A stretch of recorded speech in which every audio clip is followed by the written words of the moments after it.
Après 6 mois sur l'eau, mes compagnons d'infortune et moi, nous avions tous perdu l'espoir d'arriver à la destination si désirée. Nous, le marin au bord de la caravelle Santa Finta, étions grosses, musclés, nous rions fort, parlions avec truculence, et nous avions tous passé déjà des années sur mer. Par contre, notre capitaine avait une constitution fine et fragile. Il rayonnait pourtant une supériorité grâce à son exquise urbanité et usage d'une langue soutenue qu'on trouvait couramment avec des aristocrates qui séjournaient près du roi. Mais nonobstant notre expérience concernant la navigation sur mer, nous n'étions pas immunisés contre la bagoue de notre capitaine, avec lequel nous a embarlificotés et enfin persuadés de nous engager dans cette gageure. Avec volubilité, il nous a conduits vers un endroit qui nous aidera à acquérir la prospérité une fois que nous aurons trouvé une voie pour accéder à ces pays de campagne. Après 3 mois à bord, la terre n'était pas en vue, et on avait l'impression que nous avions perdu notre chemin.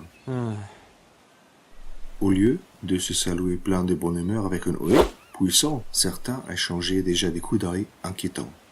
À partir du 5e mot sur l'eau, mes camarades arrêtaient de papoter joyeusement au travail, et on se disait que l'on aurait dû être plus attentif avant d'embarquer dans cette entreprise sacrée. Également, la gaie jactance que l'on avait entendue habituellement depuis les cabines d'équipage disparaissait seulement pour laisser étendre la morosité. Au fil des mois, nos réserves diminuaient d'une manière inquiétante. Quand il s'imaginait n'être pas observé par le capitaine, les marins commençaient à susurrer conspirativement en petits groupes. Lui, il sentait qu'il y avait de l'orage dans l'air. Et il nous faisait donc travailler de plus en plus fort afin que nous arrêtassions de ressasser des idées noires. Ayant passé 6 mois dans la canicule quotidienne, la peau tannée par le soleil, les chemises blanchies par les sels et l'estomac toujours dans les talons, personne ne croyait encore en les bagous du capitaine, ni en la richesse, ni qu'on pourrait jamais encore toucher le sol. Une nuit, on a entendu la voix aiguë du capitaine. « Tout le monde sur le pont !» Nous sommes sortis précipitamment de nos cabines, seulement pour nous rendre compte avec horreur qu'une tempête avait arraché nos voiles comme des mouchoirs. Tout à coup, notre bateau a chaviré à cause d'une vague violente. Je ne vais jamais oublier les cris de mes compères bataillant désespérément contre le flot. Quand j'ai retrouvé la conscience, tout était calme. Les premières perceptions que j'ai eues étaient celles de la chaleur du sable et du susurrement du vent qui m'a apporté un air inconnu mais allègre. Je tentais d'imaginer à qui ces voix chantantes pourraient bien être.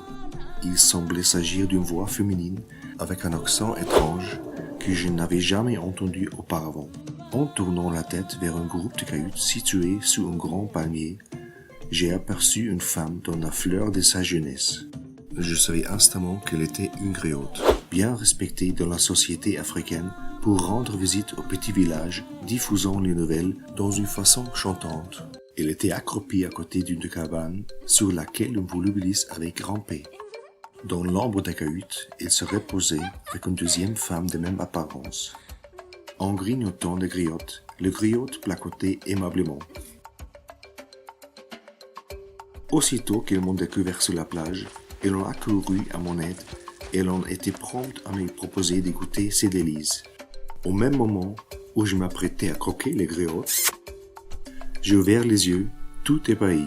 En désarroi, je me rendis compte que j'étais encore allongé sur le lit dans mon petit studio de 18 mètres carrés situé dans la banlieue de Strasbourg. Ni susurrement doux, ni l'air joyeux, ni bavardage charmant n'étaient entendus. Tout ce que je percevois est la jactance des pigeons idiots errant devant ma fenêtre et la truculence avec laquelle on m'a tiré du sommeil. Tout ce qui me reste de mon voyage est donc un impaisable désir du morceau de tarte aux cerises.